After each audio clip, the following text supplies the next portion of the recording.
Hola, en la clase de hoy estudiaremos los sistemas dispersos. Como vimos en la clase de introducción, los alimentos son sistemas formados generalmente por varios componentes mezclados entre sí. Cuando las partículas tienen tamaños muy pequeños, se forman mezclas homogéneas o soluciones.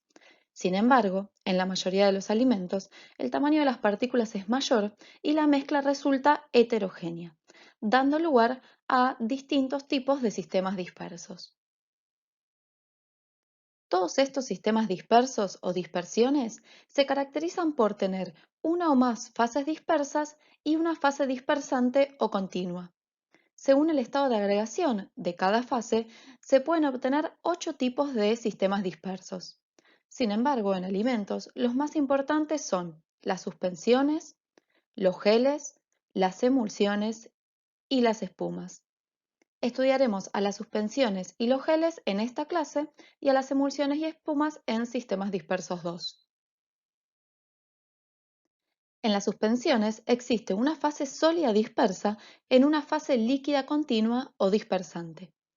En alimentos, la fase dispersante líquida suele ser el agua y la fase dispersa sólida suelen ser polímeros, tales como proteínas, que recordemos pueden presentar estructuras globulares como la mioglobina o las proteínas del suero de la leche, estructuras fibrilares como el colágeno o la gelatina, o estructuras desordenadas como las caseínas que forman las micelas de caseínas de la leche.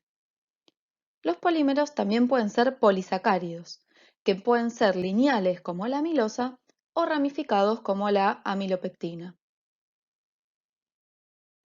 Dependiendo del tipo de sólido disperso y de la concentración, la viscosidad de esta suspensión puede ser similar a la del agua o significativamente mayor a esta. Por ejemplo, las micelas de caseína presentes en la leche tienen una estructura esférica que no se despliega y además tienen carga superficial negativa, por lo que se repelen entre sí manteniendo el sistema estable. La viscosidad de esta suspensión es similar a la del agua. Por otro lado, existe otro tipo de macromoléculas, como los carragenes y los galactomananos, que son polisacáridos que al estar en contacto con el agua se despliegan, aumentando la superficie de contacto y por lo tanto pueden interaccionar con una gran cantidad de moléculas de agua. Esto reduce la movilidad de la fase acuosa, lo que provoca un aumento significativo de la viscosidad respecto del agua. Por otro lado, los geles son sistemas que presentan una red sólida de macromoléculas entrelazadas, formando una estructura tridimensional en la que queda atrapada la fase acuosa, que es la fase dispersa. En alimentos, esta red tridimensional se forma también por polímeros que pueden ser proteínas o polisacáridos. La formación y estabilidad de los geles depende de que se establezca un equilibrio entre las fuerzas atractivas que permiten la interacción entre las cadenas de macromoléculas, que incluyen a las interacciones hidrofóbicas, atracciones electrostáticas, puentes de hidrógeno y o puentes disulfuro, en equilibrio con las fuerzas repulsivas entre las cadenas de macromoléculas, que incluyen a las interacciones electrostáticas de repulsión y a las interacciones entre el polímero y el agua. Si no se establece este equilibrio y predominan las fuerzas de atracción, las macromoléculas interaccionan mucho entre sí y poco con el agua, por lo que podría tener poca cantidad de agua retenida y precipitar. Por el contrario, si predominan las fuerzas de repulsión entre cadenas, las macromoléculas interactuarían poco entre sí y no se formaría una red tridimensional, sino una suspensión. En el apunte encontrarán muchos ejemplos de polisacáridos y proteínas a los que en conjunto llamaremos hidrocoloides, que tienen la capacidad de formar suspensiones o geles, es decir, que tienen la función de espesar o gelificar. Estas funciones dependen de la concentración de hidrocoloide que se utiliza, de la estructura química de la macromolécula, incluyendo el peso molecular, ramificaciones y presencia de grupos cargados, y de las condiciones del medio, incluyendo concentración y tipo de sales, pH, presencia de otras moléculas, temperatura, entre otros. Entonces, si queremos analizar la capacidad de espesar o formar geles de distintos hidrocoloides, debemos analizar estos parámetros.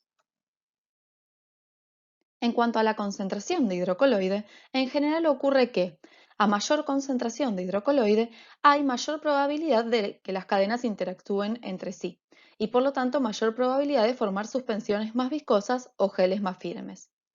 Sin embargo, a concentraciones muy elevadas, la interacción entre cadenas puede ser tanta que el hidrocoloide precipite sin formar una red tridimensional. A menores concentraciones de hidrocoloide suelen establecerse menor cantidad de interacciones, obteniendo una viscosidad menor que en las muestras concentradas. Un ejemplo práctico de esto ocurre en las dispersiones de almidón. Al utilizar el almidón de maíz en concentraciones de 0,5% se obtienen suspensiones más viscosas que el agua, pero si el almidón de maíz se utiliza en concentraciones del 5%, se obtienen geles firmes. Si analizamos el efecto del peso molecular del hidrocoloide, en general ocurre que, a un mayor peso molecular, presenta una mayor longitud de cadena y por lo tanto permite que existen varias zonas de interacción entre las cadenas, obteniendo suspensiones más viscosas o geles más firmes. Por el contrario, si el peso molecular es menor, la longitud de cadena será menor, existiendo menor cantidad de zonas de interacción y obteniendo suspensiones con menor viscosidad. Estos resultados se podrían reflejar en la práctica si analizáramos dispersiones de almidón en comparación a dispersiones de almidón hidrolizado.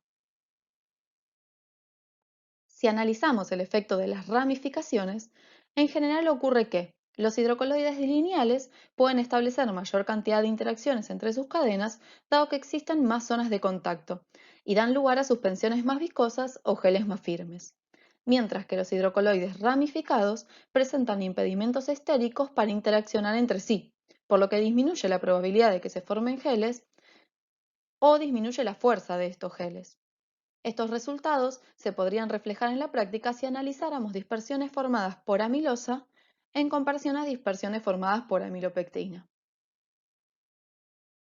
Si analizamos el efecto de los grupos cargados en un hidrocoloide, suele ocurrir que, cuando el hidrocoloide no posee grupos ionizables que presentan carga, no hay repulsión entre cadenas y se pueden establecer una mayor cantidad de interacciones entre las mismas, dando lugar a suspensiones más viscosas o geles más firmes. Mientras que, cuando el hidrocoloide presenta grupos ionizables con la misma carga, las cadenas de hidrocoloides se repelen entre sí y no interaccionan lo suficiente, disminuyendo la viscosidad de la dispersión o impidiendo la formación de una red tridimensional o gel. Estos resultados se podrían reflejar en la práctica si se comparan dispersiones formadas por alginato, un polisacárido con carga neta negativa a pH neutro, con las dispersiones formadas por la goma garrofín, un polisacárido sin grupos ionizables. La goma garrofín forma dispersiones más viscosas en agua que el alginato.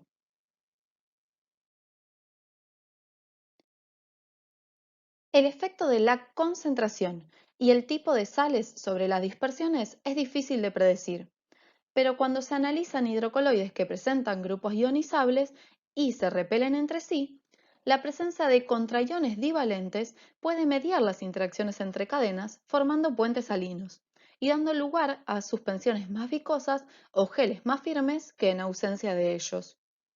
Estos resultados se podrían reflejar en la práctica si se comparan las dispersiones formadas por alginato, el polisacárido con carga negativa a pH neutro, en ausencia y en presencia de calcio, como podrían ser suspensiones en agua o en leche, respectivamente.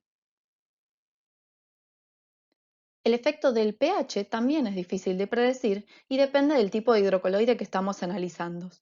En algunos casos, como es el del almidón, un pH ácido puede inducir la hidrólisis de los enlaces glucosídicos, dando lugar a cadenas más cortas y por lo tanto a suspensiones menos viscosas o geles más débiles.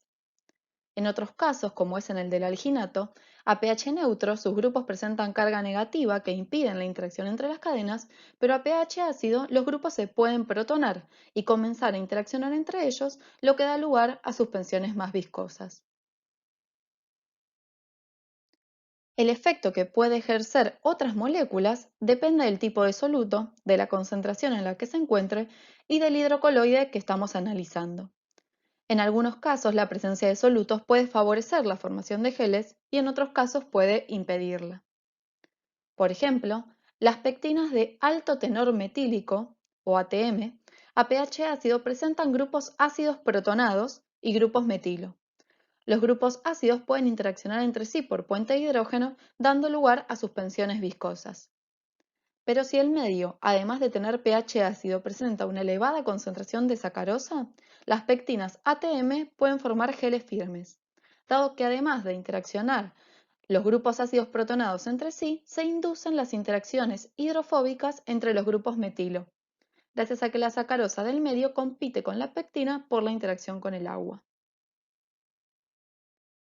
Finalmente, el efecto de la temperatura en las dispersiones depende de las interacciones establecidas entre las cadenas de hidrocoloides. Recordemos que las interacciones intermoleculares, como los puentes de hidrógeno, se modifican con la temperatura, por lo que los geles estabilizados por estas interacciones pueden retornar al estado de suspensión gracias a la adición de energía térmica, como ocurre con los geles de gelatina. A estos se los conoce como geles termorreversibles. Por otro lado, cuando se establecen interacciones covalentes entre las cadenas de hidrocoloide, como pueden ser puentes disulfuro, la estructura del gel no se rompe para formar una suspensión frente a la adición de energía térmica, como ocurre en los geles de ovoalbúmina. A estos geles se los conoce como termoirreversibles.